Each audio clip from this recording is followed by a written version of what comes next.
galera, beleza? Professor Igor Fernandes passando aqui na área. Mais um Craftando ERG para mandar muito bem na prova. Nesse vídeo aqui, nós vamos fazer a prova de 2015.2, ou seja, o segundo exame de qualificação do ano de 2015, beleza? Fica por aí, nós vamos resolver todas as questões daquele ano. Aqui na descrição vou deixar disponível o material gratuitamente para você poder acompanhar a correção. Vamos nessa? Sem mais delongas, segue o baile, vamos lá. Questão 45. Ela começa assim, ó. Todo Opala é igual. Todo Opala é diferente. Escolha. Igual na economia, igual na segurança, igual no conforto. 2, 3 ou 4 portas. 4 ou 6 cilindros. E aí o que eu tenho na imagem? Sempre é bom observar a imagem quando o assunto é o ERG. Uma variedade de carros, de Opalas. Tudo bem? Outra informação importante, ó. Interior, vinho, preto ou marrom. Então, antes de pensar, o que ele está apresentando aí? Antes de pensar no enunciado e nas alternativas, ele está apresentando aí, ó, uma série de veículos com características diferentes, que atendem ao seu desejo, à sua escolha. Olha o título lá, tudo bem? Isso já faz você pensar em quê? Em modelos de produção. Mas vamos nessa. Aí vem o texto. Na década de 70, o modelo produtivo predominante no capitalismo brasileiro era o fordista. Contudo, na publicidade veiculada em 1977, é possível identificar a transição para o modelo produtivo subsequente. Ou seja, ele está falando o seguinte, que até os anos 70 o fordismo era predominante, mas que no veículo de informação aí, que no Brasil, você percebe que a partir de 77 eu já tenho um outro modelo, um modelo subsequente, aquele que vem substituindo, que vem ganhando espaço em relação à decadência do fordismo. Qual é esse modelo? Você lembra? É o modelo de produção flexível, conhecido como toyotismo, aquele que segue um padrão ali de produção just in time. Tudo bem? A partir do anúncio publicitário, esse novo modelo de produção, que vem depois do fordismo, é caracterizado pela introdução de, ou seja, a questão quer que você apresente uma das várias características do toyotismo e não do fordismo. Repara que no anúncio ele já te dá algumas dicas. Cores diferentes, interior de acordo com a sua escolha, ok? Letra A, consumo de massa. Letra B, linhas de montagem. Letra C, fabricação por demanda. Ou letra D, produção com flexibilidade. E aí? Vamos nessa. O que eu vou responder nessa questão? Eu vou observar que eu estou falando de escolha, que eu estou falando de características que atendem ao consumidor, e eu tenho carros diferentes, Opalas, mas com cores, com variações, ok? Letra A, consumo de massa. B, linha de montagem. C, fabricação por demanda. Ou D, produção com flexibilidade. Letra D, produção com flexibilidade. É a principal característica do toyotismo. Aquela produção diversificada que atende a um desejo de um mercado consumidor que está cada vez mais buscando a personalização. Então, no toyotismo, quando eu tenho uma mão de obra mais qualificada, onde eu tenho uma produção por demanda, sem estoques, ou seja, uma produção que atende ao interesse desse mercado e o maior uso de tecnologia, eu acabo desenvolvendo uma produção flexível, ok? Igor, por que não as outras? Olha só, letra A, consumo de massa. O consumo de massa é uma característica que está mais próxima do fordismo. O fordismo é aquele modelo que defende a produção em massa e para o fordismo dar certo é necessário estimular o consumo em massa. Tanto é que muitas vezes eu tenho descontos para os operários nas fábricas, sobretudo de automóveis. Se quer saber mais um pouquinho sobre o fordismo, sobre como eram as condições de trabalho nesse modelo de produção, eu te aconselho a seguir aqui alguns vídeos que eu tenho no canal, alguns reels que eu tenho aqui, que vão te fazer entender melhor a questão do fordismo, ok? Letra B, linha de montagem. Não, linha de montagem é a principal inovação do fordismo. Lembra que na sua aula você viu que o fordismo é aquele modelo do filme Tempos Modernos de Charlie Chaplin? O que é a linha de montagem? É a esteira. Na visão fordista, não pode haver perda de tempo. Então, eu não quero o trabalhador circulando pela fábrica. Eu quero o produto passeando pelo chão da fábrica, ok? E o trabalhador, ele fica atrás dessa esteira, trabalhando sobre o ritmo da esteira. Letra C, fabricação por demanda.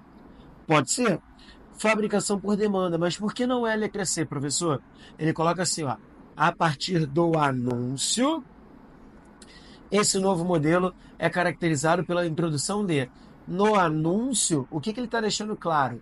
Que você tem opções de cores diferentes, de bancos diferentes, modelos diferentes. Tudo bem? Então, na verdade, o anúncio deixa claro, destaca mais o que? A flexibilidade da produção. Tudo bem? De novo, produção por demanda, fabricação por demanda é uma característica do toyotismo, mas o anúncio destaca qual característica? Ele coloca no enunciado, a partir do anúncio. O anúncio destaca a produção flexível. Letra D de dado. Tranquilo? Como é habitual, eu acabo informando aqui também o índice de acerto dessa questão. O índice de acerto dessa questão foi de 47%. Isso a coloca como uma questão de nível médio. Acredito eu que a maior dificuldade nessa questão que tem influenciado nesse indicador tenha sido a letra C. Muita gente deve ter ficado entre letra C e letra D e acabou marcando a letra C. Ok? Então, de novo, por que a letra D? Porque ela dialoga melhor com o anúncio, que é o que o enunciado está pedindo. Beleza? Tranquilo? Vamos nessa. Próxima questão é a questão 46. Olha só. Big Science, grande ciência, é um tipo de pesquisa científica realizado por grupos numerosos de cientistas e técnicos com instrumentos e insumos em larga escala, financiados por fundos governamentais e por agências internacionais. No momento de seu surgimento, durante a Segunda Guerra Mundial e nos anos da Guerra Fria, a Big Ciência a grande ciência integrou esforços econômicos e políticos do governo dos Estados Unidos visando a segurança nacional. Opa, peraí. Então vamos lá. O que o texto está falando? O texto está falando que eu tenho desenvolvimento científico com produção de larga escala, com insumos, com instrumentos que foram financiados pelo país, Estados Unidos, e olha o que ele coloca no final. No momento de seu surgimento, durante a Segunda Guerra Mundial, e nos anos da Guerra Fria, a Big Science integrou esforços econômicos e políticos do governo.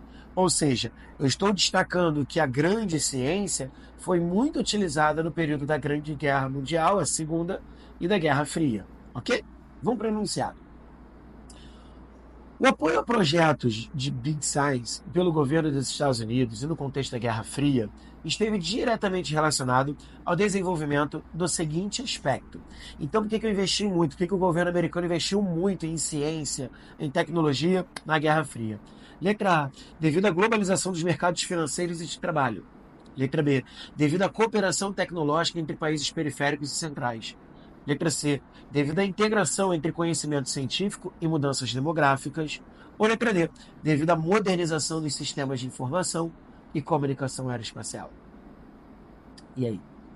Quando eu penso em Guerra Fria, eu preciso imaginar aquele contexto geopolítico onde eu tenho um mundo bipolar, duas superpotências que buscavam um crescimento, uma escalada, uma demonstração de força. Eu não tenho um conflito direto entre essas duas nações, até porque ambas tinham bombas nucleares, mas eu tenho uma disputa ideológica entre capitalismo e socialismo. Dentro dessa lógica do período bipolar, você tem o quê? O desenvolvimento científico e tecnológico para alimentar a corrida armamentista e a corrida aeroespacial. Então, quando eu falo que eu investi em ciência, eu estou indiretamente falando desse contexto. E aí, esse desenvolvimento esteve diretamente relacionado ao desenvolvimento de qual aspecto? Letra D, modernização do sistema de informação e comunicação aeroespacial.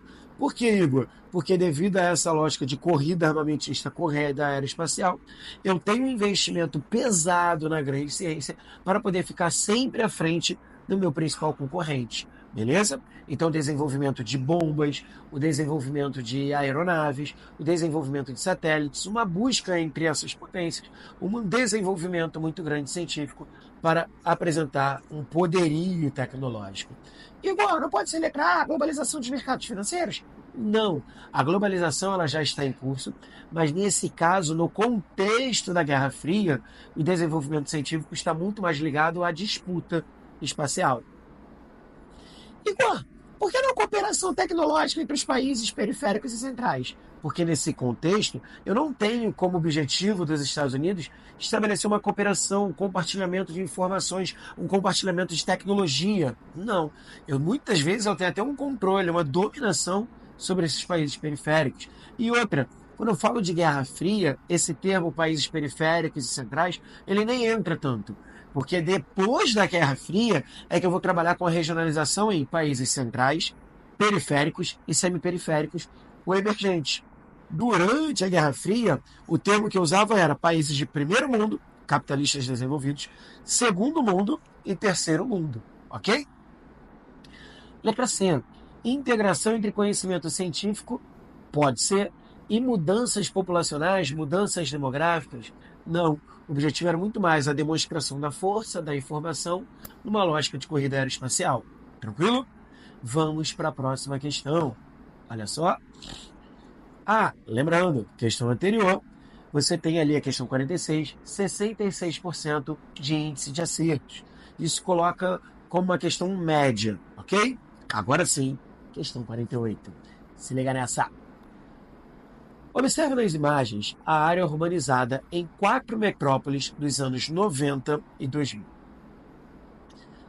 A parte amarela dessa imagem, você vai ver aqui do lado, representa a área urbana em 1990. E a parte vermelha representa a área urbana de 2000, ou seja, uma continuidade no caso. O que você vai reparar aí antes de olhar o enunciado? Olha, em Varsóvia, na Polônia, eu tenho uma grande mancha amarela, mas poucos pontos vermelhos. Ou seja, eu não tive um grande crescimento da área metropolitana de Varsóvia nesse intervalo. Em Sacramento, eu já tenho uma expansão, uma densidade maior, amarela, nos anos 90, e um crescimento nas extremidades. Tudo bem? Em Bangalore, na Índia, também tem uma densidade, uma concentração nos anos 90 e um crescimento nas extremidades. Chengdu, na China, tem um desenvolvimento nos anos 90, mas o que chama atenção, a área de crescimento recente, no caso a área vermelha, é maior em Chengdu do que nas outras cidades, nas outras regiões metropolitanas. Tudo bem até aí? Então, beleza. No período analisado, o processo de periferização ocorreu de forma mais intensa na área metropolitana de...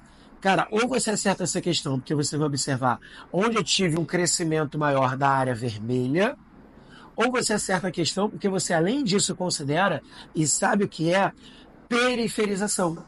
Periferização é o crescimento da área do entorno. Periferia é o que está no entorno do centro.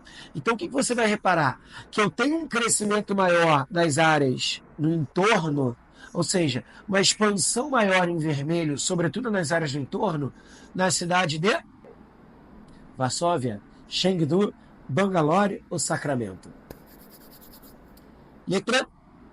Letra B, em Chengdu. Beleza? Eu tenho uma expansão recente e periférica na última imagem, nessa área vermelha que fica no entorno dessa área central em amarelo. Tranquilo? Beleza? Vamos nessa? Essa questão teve um índice de acerto de 74%, o que coloca essa questão como uma questão fácil no critério da UERJ. Acima de 70%, fácil. Abaixo de 30%, difícil. Entre 30% e 70%, média. Ok? Tranquilidade? Vamos nessa próxima questão. Questão 49. Novos caminhos pelo mar. Mesmo com a economia brasileira crescendo pouco, um setor se expande de forma vigorosa, com taxas chinesas. O que seriam taxas chinesas com grande crescimento? A cabotagem, ou o transporte interno de cargas pelo mar, que avançou 7,7% só nos primeiros 9 meses de 2013, frente ao mesmo período em 2012. O incremento é mais sentido na área nobre do setor de cargas, os produtos transportados por contêineres, nos quais está o maior valor agregado. No período, a taxa de expansão desse segmento foi de 28%. Então, olha, o que ele está destacando aí? Que no setor de cargas, eu tenho um destaque recente para o transporte de cabotagem. Igor, eu nem sei o que é isso. O que é cabotagem? Movimentação de carga entre os portos. É você realizar esse deslocamento entre os portos. Você vai descendo aí no mapa, ó, de um porto ao outro. Tudo bem? E ele vai mostrando um crescimento. Ó. Por exemplo, Vila do Conde para 13,6%.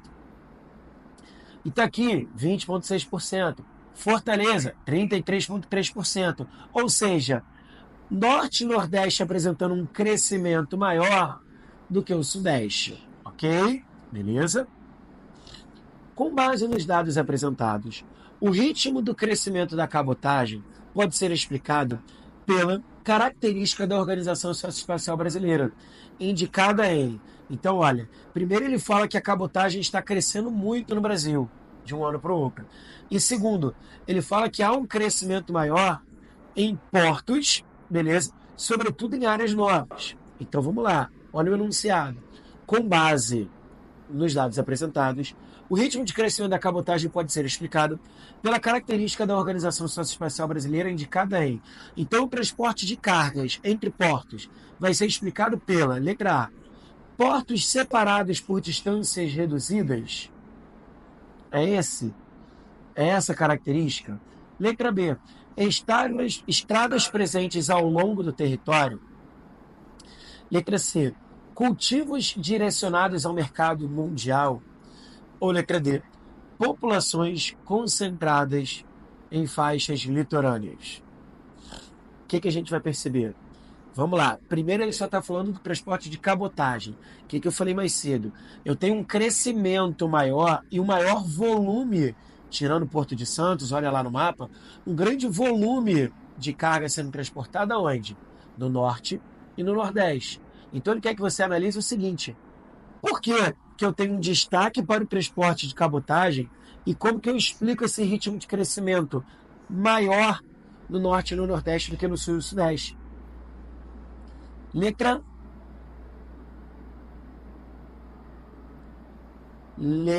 D de dado. A presença de populações concentradas nas faixas litorâneas faz com que eu tenha um desenvolvimento desse tipo de transporte, que eu vou ter uma infraestrutura no litoral, e além disso, a menor concentração populacional litorânea no norte e no nordeste facilita esse escoamento muitas vezes. Tudo bem?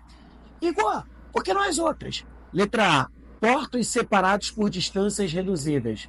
Não é o caso. Você pega, por exemplo, os portos aqui na imagem, você vê que do Porto de Aratu, na Bahia, para Itaguaí, no Rio de Janeiro, a distância é bem grande. No Rio Grande do Sul, por exemplo, você também tem uma distância considerável para o Porto de Paranaguá. Então, eu não tenho uma regularidade nem uma pequena distância entre os portos. Letra B, estradas presentes ao longo do território. Olha, eu tenho estradas ao longo do território brasileiro, cara, muito mais concentradas no litoral, sobretudo nas grandes cidades. O interior do Brasil, ele carece de uma integração maior dos modais de transportes. E eu estou falando de cabotagem, eu não estou falando de estradas ao longo do território, que seria uma questão mais interiorana. Letra C, cultivos direcionados ao mercado mundial. Olha, eu tenho sim um Brasil que é agrário exportador, mas eu posso exportar esse produto de avião, eu posso exportar esse produto de navio. O que motiva a cabotagem e de um litoral para o outro é a presença de centros urbanos no litoral, a presença de população no litoral, que permite esse deslocamento aí. Beleza? Tranquilo? Essa questão 49 teve um índice de acerto de 45%, o que coloca ela muito mais para o campo das questões mais difíceis do que das questões mais fáceis. Ela é considerada uma questão de nível médio, só que bem próximo, bem mais próximo do 30% do que do 70%. Ok? Próxima questão na tela. Questão 51. Os mapas constituem uma representação da realidade. Observe na imagem abaixo 2 mapas presentes na reportagem intitulada Um Estudo sobre o Império, publicada em 1940. Aí você vai ver o seguinte: o primeiro mapa, a primeira representação, traz o seguinte questionamento: Alemanha, a nação agressora? Logo ao lado, você tem uma outra representação, que coloca assim, ó, Reino Unido, 26% do mundo corresponde ao Império Britânico. Ou seja, de um lado a Alemanha pequenininha, será ela a nação agressora, do outro Reino Unido, com mais de um quarto do mundo pertencendo a ele. Será que a Alemanha é agressora? O uso da cartografia nessa reportagem que eu acabei de retratar evidencia uma interpretação acerca da Segunda Guerra Mundial. Naquele contexto, é possível reconhecer que essa representação cartográfica, ou seja, é possível reconhecer que essa reportagem tinha como finalidade, tinha como objetivo: letra A, criticar o nacionalismo alemão; letra B, justificar o expansionismo alemão; letra C, enfraquecer o colonialismo britânico; ou letra D, destacar o multiculturalismo britânico. E aí?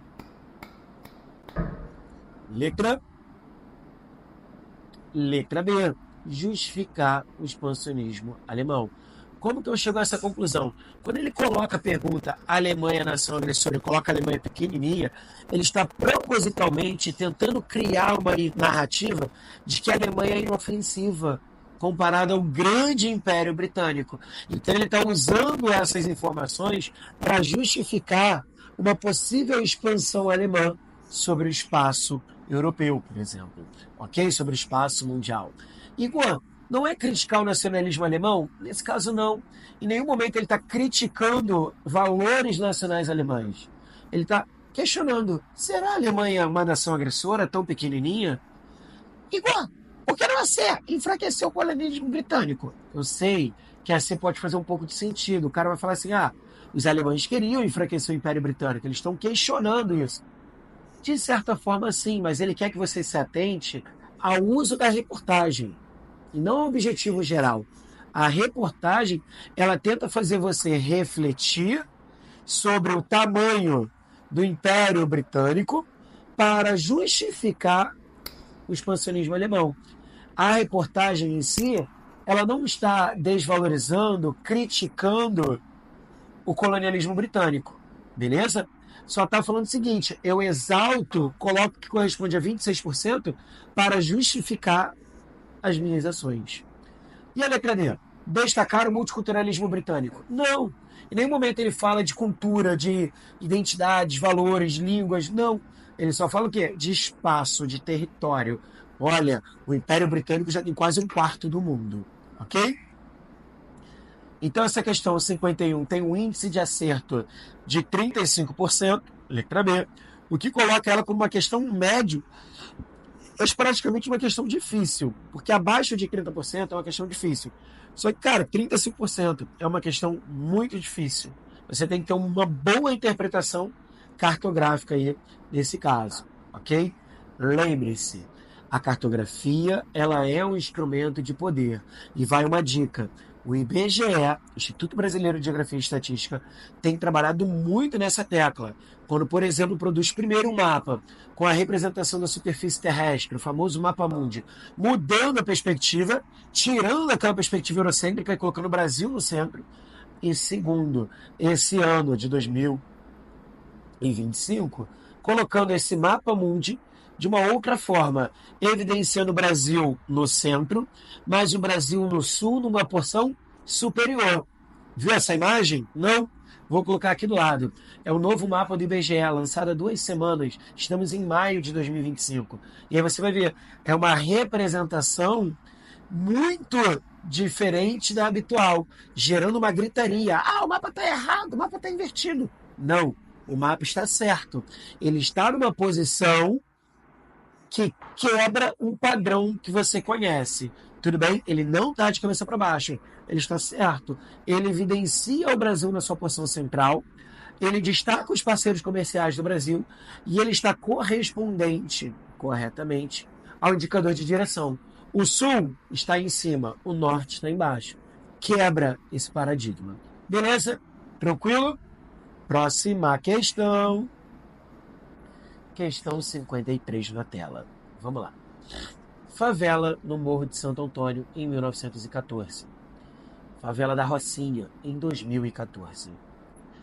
O problema habitacional na cidade do Rio de Janeiro é antigo, com alguns de seus efeitos mantendo-se há mais de um século, como o tipo de moradia popular retratado nas imagens. De um lado a favela de Santo Antônio, do outro a Rocinha.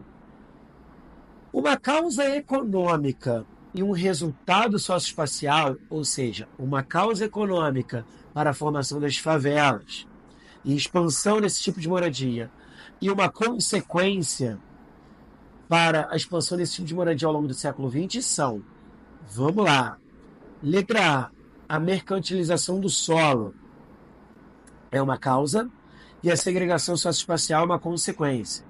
Letra B, o fortalecimento do comércio informal e a verticalização é a consequência. Letra C, o crescimento do trabalho assalariado e a suburbanização. Ou letra D, a redução do financiamento habitacional e a periferização. E aí? A principal causa que contribui aí para o desenvolvimento das favelas é o custo do solo. Por quê? Eu vou ter um crescimento desordenado que vai estar muitas vezes próximo do centro urbano, uma área onde eu vou conseguir moradia para poder ficar perto do meu local de trabalho, dos principais serviços. Então eu venho muitas vezes de outras regiões, de outras áreas mais distantes. Vou procurar melhores condições de vida, vou procurar emprego no centro e vou me estabelecer onde? Se eu não tenho dinheiro para morar tão distante, sobretudo em 1914, perto ou no centro.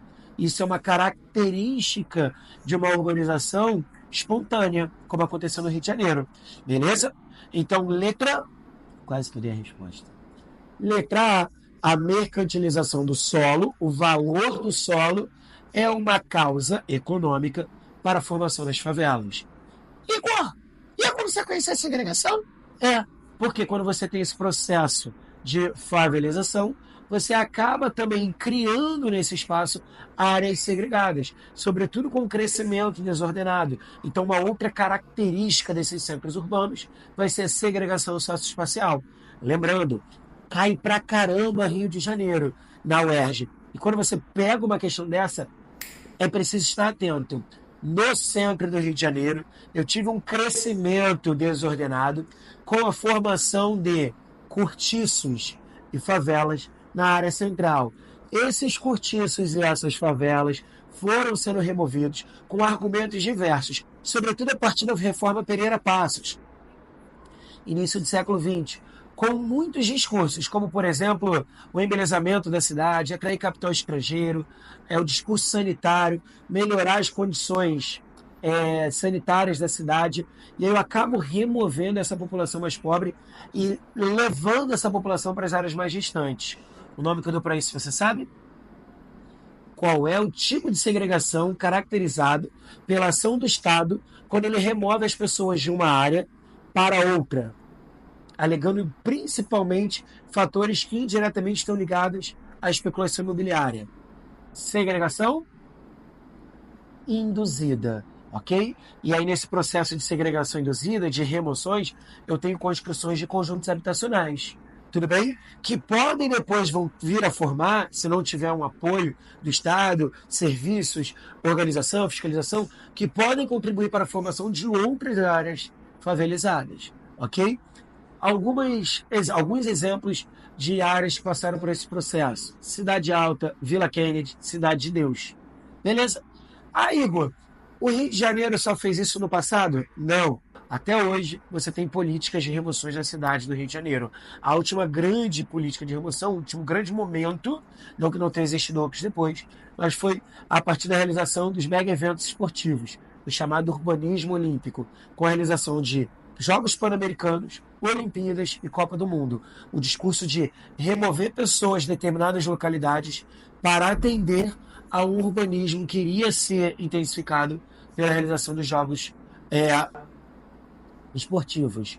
Uma outra questão também que contribui para isso é o processo de tentativa, vamos botar assim, de resolver a segurança pública do Rio de Janeiro com a política de pacificação, a criação de unidades polícias pacificadoras, que em alguns casos criaram uma sensação de segurança, fazendo o valor do solo disparar. A especulação imobiliária ganhou força em alguns bairros, como a Tijuca, por exemplo, como Vidigal, passa por um processo parecido, seu entorno, e aí você passa a ter uma transformação da população da área, uma mudança do perfil social, que está ligada à saída de uma população de menor poder aquisitivo por uma outra população que se instala ali. Não só a população, mas comércios, estabelecimentos turísticos, várias práticas, várias políticas públicas e privadas, e aí ações privadas que vão fazer com que esse espaço fique mais valorizado. Tudo bem? Isso está ligado também, em alguns casos, ao processo de gentrificação, que se caracteriza como a transformação de uma área, visando a sua revitalização, atendendo a uma melhoria do ponto de vista, sobretudo, do capital imobiliário. Então, medidas como criação de parques, aumento do efetivo de segurança, melhoria no sistema de iluminação, dentre outros, fazem com que uma área possa passar por um processo de gentrificação. Beleza? Tranquilo? Quer saber mais sobre gentrificação, sobre urbanização? Cola aqui com a gente no Geocraft. E se você está gostando até agora dessa correção, dá uma moral, deixa o like aí, comenta aí o que você está achando e compartilha com a galera. Valeu! Questão 54. Ah, calma aí! Essa questão anterior, eu já falei sobre isso. Ela teve um índice de acerto, não falei não? Falei, ela teve um índice de acerto de 36%, ok? O que coloca como uma questão difícil, talvez porque a galera tenha se preocupado muito com os termos. Aí, Igor, fortalecimento do comércio informal. Cara, não posso falar que todo trabalhador informal mora ou vai morar numa favela. A informalidade ela está muito ligada às condições de trabalho. Eu, Igor, posso ser um trabalhador informal e não morar numa favela. Eu posso estar sendo um trabalhador informal ao prestar um serviço para uma escola, por exemplo, em que eu dou aula sem carteira assinada, vamos imaginar. E aí, não necessariamente isso me condiciona ou isso é uma causa básica para o crescimento da favela. Beleza? Crescimento do trabalho assalariado. Então, uma causa econômica é o trabalho assalariado, ou seja, todo mundo que é assalariado vai morar na favela. Não, na verdade, como eu falei do mercado informal, a condição de trabalho, as características desse trabalho podem influenciar indiretamente na escolha do local. Mas o primeiro ponto, a causa, é o valor do solo, é a mercantilização do solo. Se eu não tenho dinheiro para comprar uma casa, independente se eu sou formal ou informal, se eu não tenho dinheiro para comprar uma casa no asfalto, uma linguagem bem carioca, né, UERJ? Se eu não tenho dinheiro para comprar uma casa, uma habitação no asfalto, eu vou acabar comprando ou ocupando uma área onde eu tenho condições. E aí isso estimula o crescimento das favelas. Ok? Igor, eu marquei redução do financiamento habitacional. Cara, olha só. Primeiro que em 1914 você falar de financiamento habitacional é meio complicado. Segundo, na verdade, as políticas de financiamento habitacionais, elas contribuem para alterar esse comportamento. Agora, eu não posso falar que a Rocinha surgiu porque reduziu o financiamento habitacional. Porque, na verdade, essa política de financiamento habitacional ela nunca atendeu a uma grande massa. Concorda comigo? O financiamento habitacional não necessariamente ele vai estar ligado à formação das favelas. Até porque, muitas vezes, esse financiamento ele é feito por quem já mora numa área que não é favelizada. Esse financiamento, muitas vezes, ele é oportunizado, vamos colocar assim, a quem tem crédito. Então, muitas vezes é mais fácil um empresário, um cara com um elevado poder aquisitivo ter um financiamento habitacional do que eu, ok? Então, a redução do financiamento habitacional contribuiu para a formação das favelas. Na verdade, esse financiamento habitacional ele deixou muito tempo a desejar. E não é que ele reduziu, ele sempre foi muito baixo, é diferente, ok? Porque quando você coloca a redução do financiamento, dá a ideia de que, olha, era muito alto, eu tinha muitas políticas habitacionais, e aí quando o governo parou de investir, surgiram as favelas. Não. Na verdade, as políticas habitacionais, elas visam muitas vezes até reduzir o contingente nessas áreas. E outra questão, periferização. Cara, eu te dei um exemplo de favelas, mas quando eu falo de Rio de Janeiro, eu citei isso mais cedo, eu tenho favelas nas áreas centrais da cidade também, as primeiras favelas formadas. Ok? Questão 54. Países com mais internautas. Dezembro de 2013. A China, com 353 mil, quase 354 mil internautas em primeiro lugar. Estados Unidos em segundo, a Índia em terceiro, Japão em quarto e o Brasil em quinto. Países bem conectados na internet.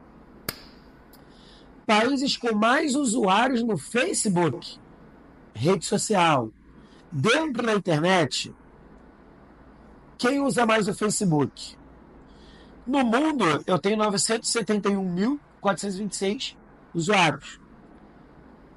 Desses, eu tenho em primeiro lugar Estados Unidos, em segundo lugar o Brasil, em terceiro a Índia, em quarto a Indonésia e em quinto o México. O que está chamando a atenção? A Índia, que era o país na primeira tabela com o maior número de internautas, não figura entre os maiores consumidores e usuários do Facebook. Apesar da presença da China na primeira lista, observa-se a sua ausência na segunda lista. Ou seja, o que é explicado pelo seguinte fator: por que eu tenho muitos chineses na internet, mas poucos nas redes sociais, como o Facebook? Letra A, devido ao controle estatal da informação. Letra B, devido à precariedade da tecnologia local. Precariedade local da tecnologia. Letra C, devido à restrição econômica da população. Ou letra D, devido ao monopólio privado da comunicação. Essa é bem tranquila, né? Quando você pensa em China e Facebook, o que você tem? Um desafio. Porque a China é um país que cresce economicamente, que produz tecnologia de ponta, mas que tem como um de seus problemas o quê?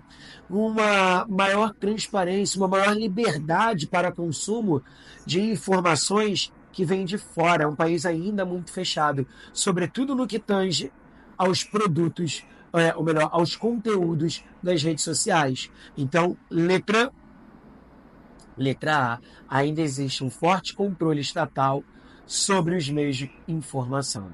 Beleza? Tranquilo? Questão 55. Para evitar novos flagelos. Os eventos extremos de curta duração, como as chuvas intensas que caíram sobre São Paulo e outras cidades brasileiras com suas trágicas consequências, vão se intensificar com as mudanças climáticas em curso há algumas décadas. Na década de 1930, por exemplo, se formos um pouco mais atrás no tempo, no século XIX, não ocorriam tantos eventos extremos de chuvas, como acontecem hoje na cidade de São Paulo, como aconteceu no ano passado em Porto Alegre, como aconteceu alguns anos atrás em Petrópolis e Teresópolis.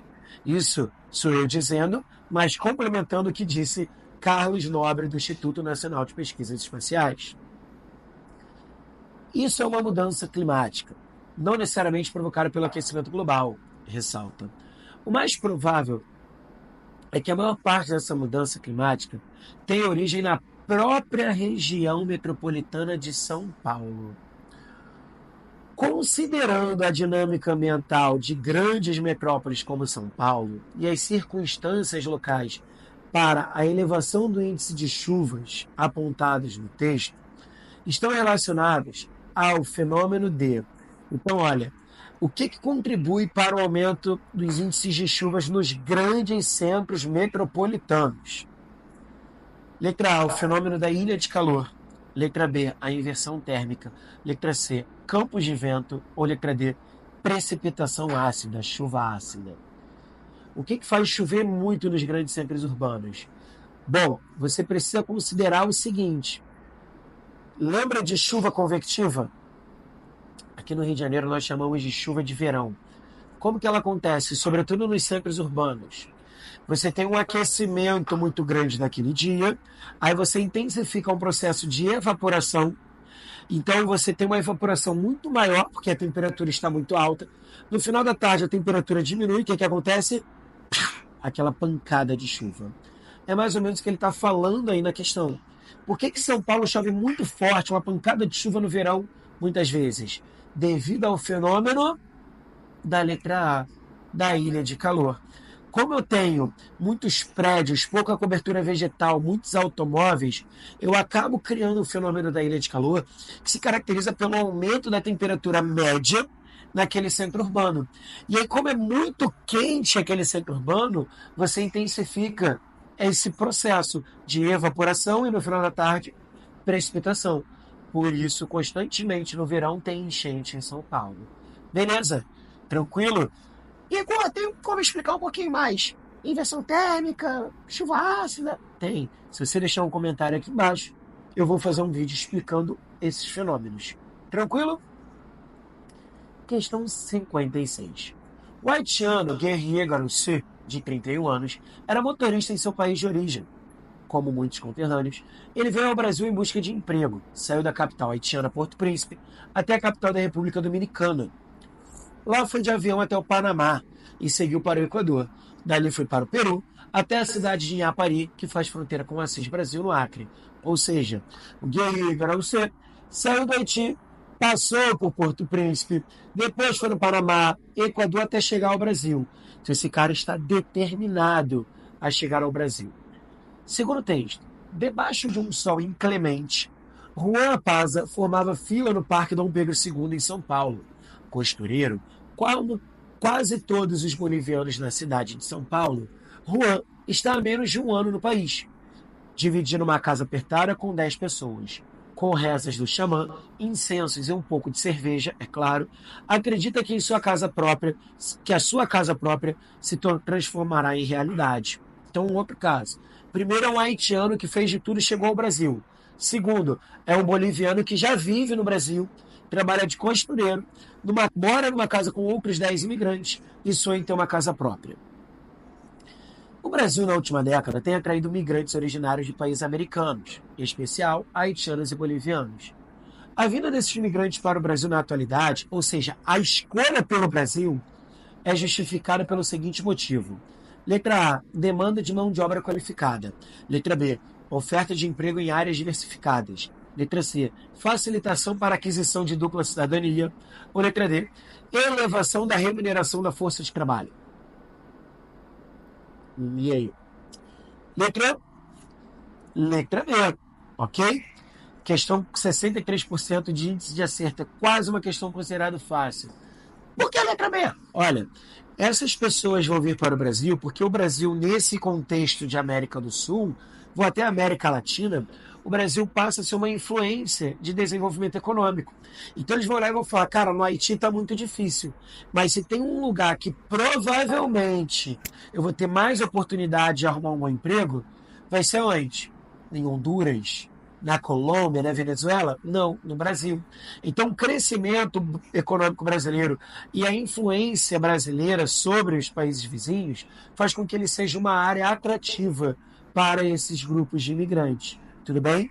E aí essa galera vem para o Brasil acreditando nesse desenvolvimento econômico, que comparado aos seus países é real, e entendendo que vai encontrar emprego em alguma área, porque esse dinamismo econômico faz com que eu tenha vários postos de trabalho. Por que não as outras? Demanda de mão de obra qualificada. Olha, o texto já destaca que o boliviano Juan Apaza, ele é costureiro. Então, em nenhum momento o texto está falando de uma qualificação profissional, de uma fuga de cérebro. Ele não destaca a formação profissional, por exemplo, do haitiano que está vindo ao Brasil. Letra C, facilitação para aquisição de dupla cidadania. Nenhum dos dois adquiriram a dupla cidadania. Em nenhum momento vão falar, olha, vem para o Brasil que é fácil ter a dupla cidadania. Não, não é o caso. Eles vão vir porque eles querem emprego, melhores condições de vida. Elevação da remuneração na força de trabalho. O cara fala que mora numa casa apertada com 10 pessoas. Esses imigrantes que chegam ao Brasil, eles vão ganhar os super empregos? Não, geralmente vão ser inseridos, muitas vezes explorados, infelizmente, em áreas onde exigem menor qualificação, muitas vezes. Ok? Questão 60, a última desse vídeo. Edições de Copa do Mundo de futebol. Uruguai, 1930. Itália, 1934. França, 38. Brasil, 50. Suíça, 54, Suécia, 58, Chile, 62, Inglaterra foi em 66, México, CRI, 70, Alemanha Ocidental, 74, Argentina, 78, Espanha, em 82, México, em 86, 90, Itália, em 1994 é tetra nos Estados Unidos, em 1998, vergonha, perdemos para a França na final, em 2002, finalmente penta na Coreia do Sul e no Japão, em 2006, vergonha, maior vergonha, melhor seleção que eu vi e maior fracasso da seleção brasileira em Copa do Mundo. Talvez só perca aí para o 7-1, 2006. África do Sul, 2010. 7-1, Brasil, 2014. Rússia, já aconteceu, 2018. Catar, já aconteceu, 2022. A escolha do país que sediou uma Copa do Mundo de futebol baseia-se em fatores variáveis. A partir de 2002, observa-se na tabela a diversificação geográfica dos países sedes. Preste atenção. A UERJ, ela geralmente, quando ela coloca uma tabela, um gráfico, no enunciado, ela limita o que você vai usar. Não que você vai desconsiderar o que veio antes, mas olha, a partir de 2002, olha para cá. Agora eu vou falar devagar. 2002, Coreia e Japão, Ásia. Alemanha, 2006, Europa. África do Sul, primeira Copa na África. Brasil, América do Sul. Catar, Oriente Médio, 2022. O que está acontecendo? Você vai olhar antes e vai falar, eu tinha um predomínio de Copas na América e na Europa. A partir de 2002, o que eu tenho? Copa do Mundo em outros continentes. Mas olha a escolha dos países sedes. Coreia do Sul e Japão. Alemanha, África do Sul, não é qualquer país africano. Brasil, não é qualquer país sul-americano. Rússia e Catar.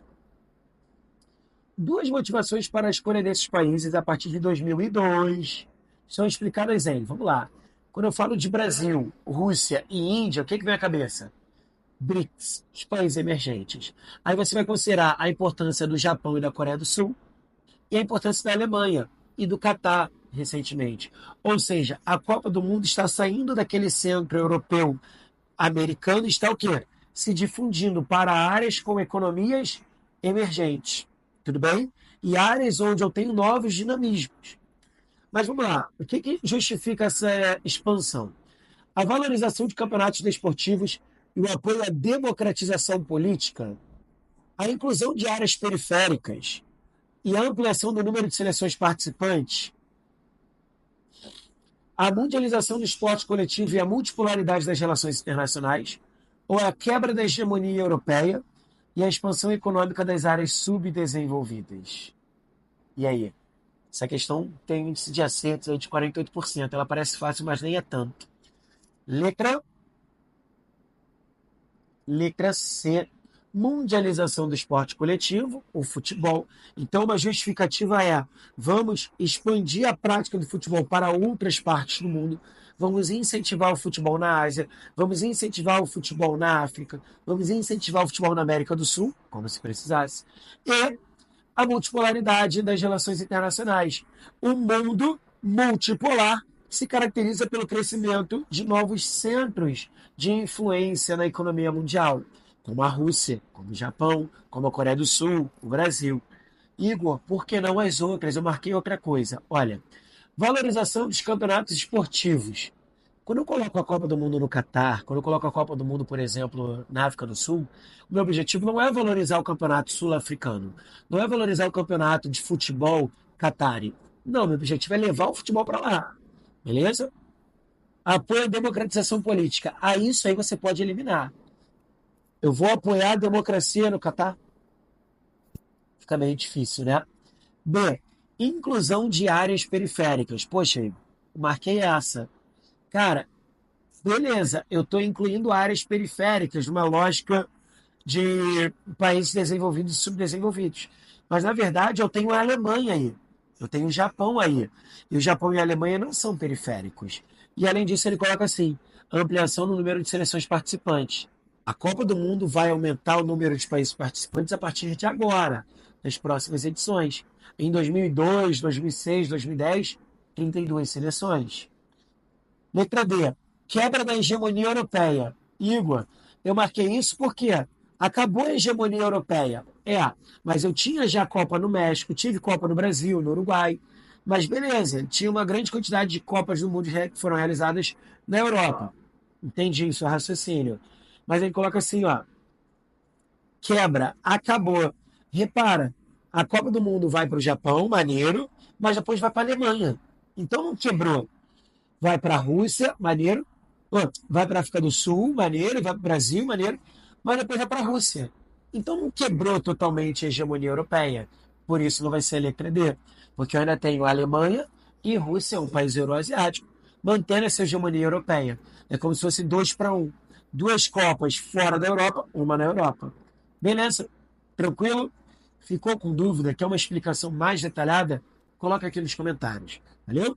Espero que tenha ajudado. Bons estudos. Tchau, tchau. Valeu!